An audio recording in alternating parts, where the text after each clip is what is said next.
Greetings, this is Tim. I want to do something a little different this week. I saw this on Drop. This is a Noctua colored keycap. And I've been a fan of Noctua fans since I was introduced to them in an industrial setting about 15 years ago. So I decided I'm going to build one of these. I've got the Noctua keycaps and the Noctua Coiled cable, and these are Cherry MX linear silent switches, 100 of them.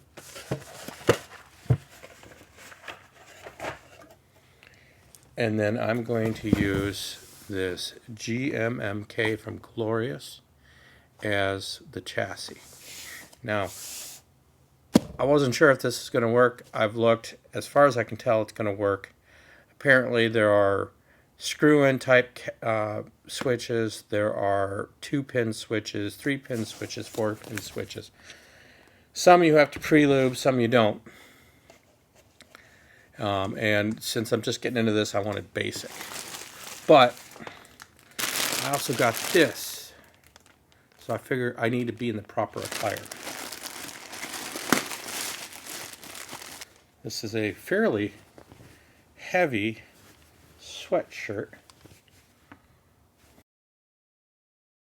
If anybody asks, I'm not sponsored. This is not a sponsored build. I bought everything here with my own money. I just wanted to try it. So let's see what we can do. We'll start with this. I chose the white ice finish.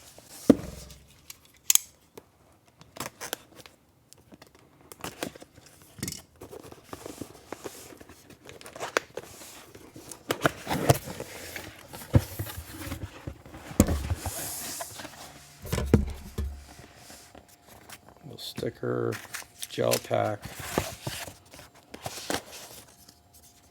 Looks like instructions.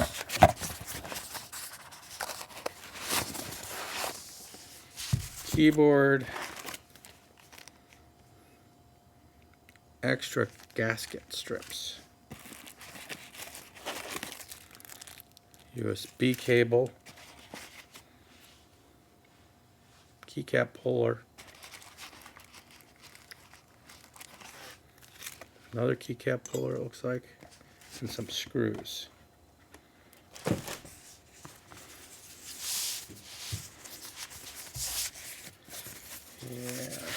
pull this out. That is the basic keyboard. Not bad. Let's see what this says. Nope, quick start guide. About us. So no instructions.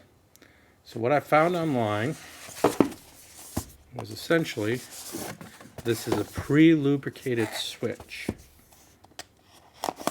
So I don't have to have a lube station or any of that.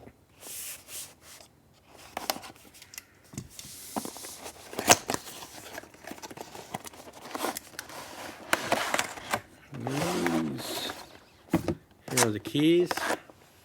That is really quite heavy.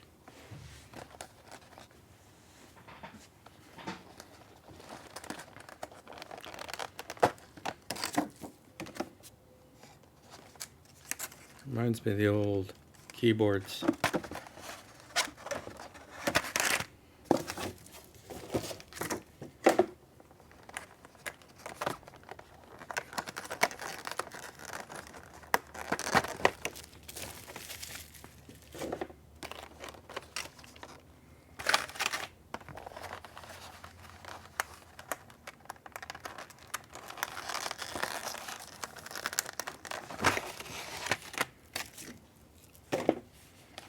This is what I've got. Oh, okay, two space bars, and this is all ANSI. It is not ISO. So let's start with the switches.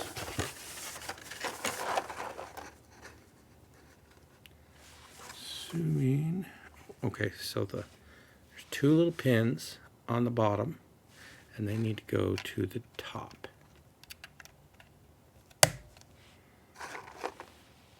It's got a bent one, so we'll save that. This is how Amazon sent them. I was surprised that it was loose like this. I expected it to be in a more stable packaging. Checking each key to make sure there's no bent pins.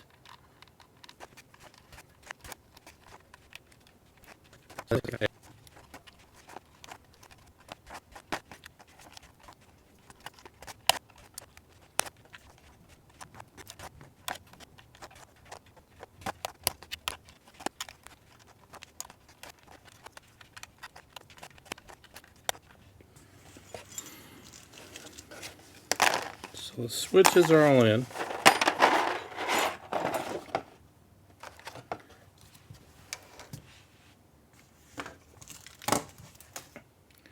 But I've got one more change to make before I put on the keycaps.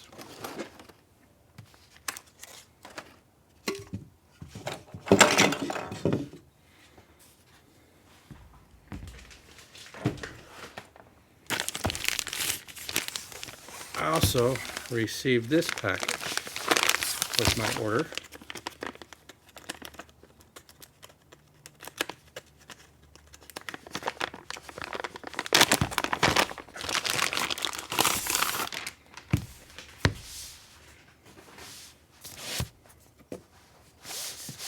And this is the Blueprint Noctua mat.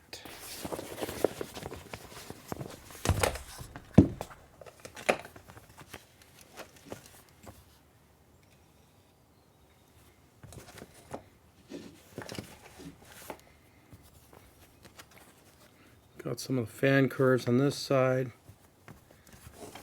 Part description on this side. Really quite heavy, especially compared to this Elgato mat I've been using. This is quite heavy.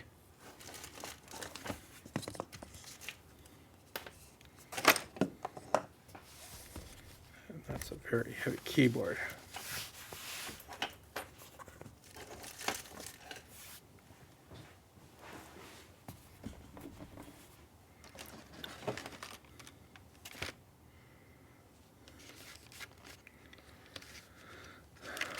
Don't recall.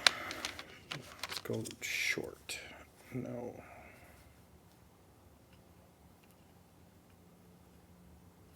Yes.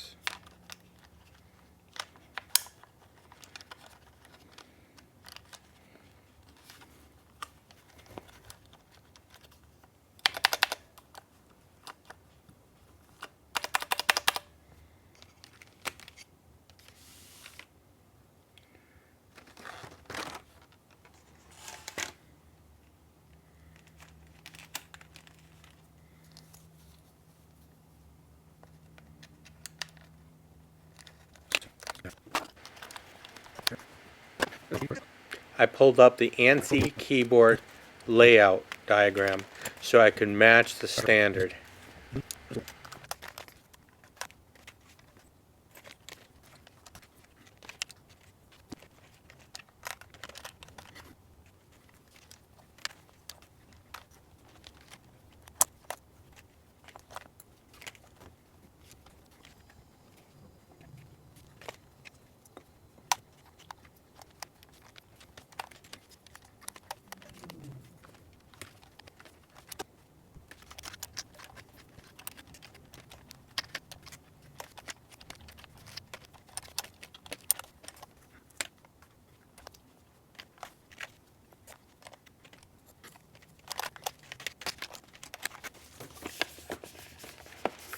After getting all the keys on, here I have the Drop plus Noctua pre-coiled cable.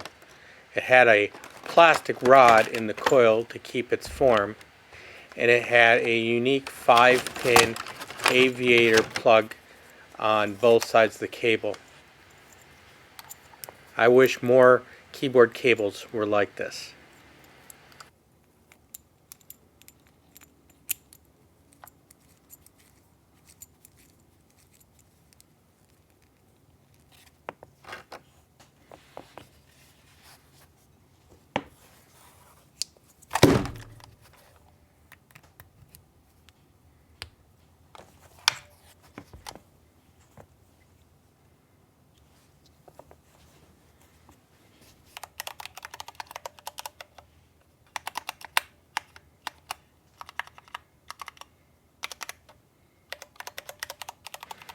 While testing the keyboard, I found that the spacebar switch was not working.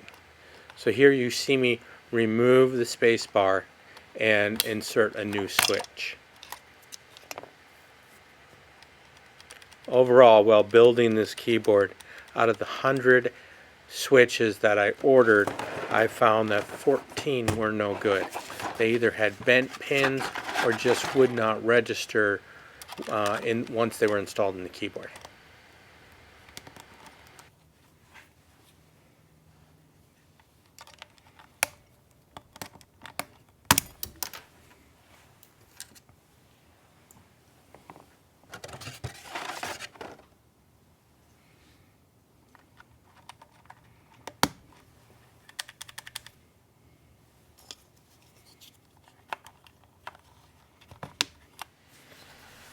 So, after living with this keyboard for the last week, what are my thoughts?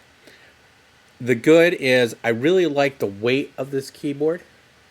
I like the way the keys feel. It's pleasant to type with. The colors match their intent. I would definitely do it, or keep doing it. This is going to be my main keyboard at work. What's bad about it? It cost me about $300. It was $130 for the keycaps. It was, I think it was $30 for the pre-coiled cable.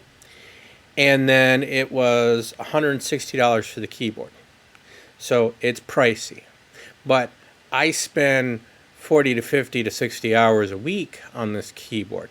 So having a keyboard that really fits me and I enjoy is worth it.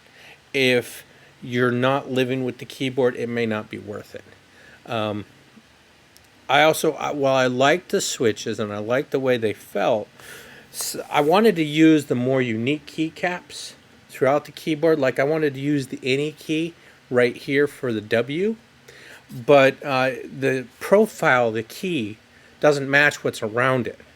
So I wound up pulling that and just going with the W. I used some of the fan keys here, and again, the profile of those keys didn't match, so it was awkward to use. I didn't realize the impact of the key profiles. So for me, this is a good investment in a keyboard that I'm going to use a lot. I really like the ability to change out keys. I've tried some of the other keys, so I'm sticking with the MX Silent, Cherry MX Silent keys switches long term. But I am swapping in some of the other keys just to see how I like them. I've got a couple of sets of the sample key switches from GMMK, or excuse me, from Glorious, as well as Cherry, that I'm going to play with, and I might buy some more sample sets just to see how I like them. But this was a good experience. I did note that on the keyboard, I've had to remove it 3 times. I put it on the first time upside down. The profile didn't match.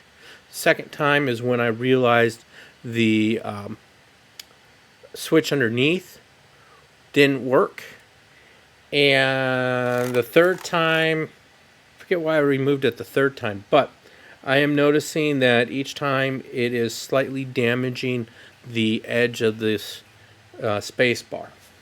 So you don't want to do it too much. I didn't realize how strong the keycap remover was. It's enough that it will pull the switch right out of the chassis. But that's my thoughts on this keyboard. I would do it again, but only if I'm going to use the keyboard a lot. I don't do gaming, but I do a lot of typing. I'm also going to go and try a Glorious mouse, and I like the keyboard. Maybe I'll like the mouse too. I'll let you know. Have a good week. I'll talk to you later.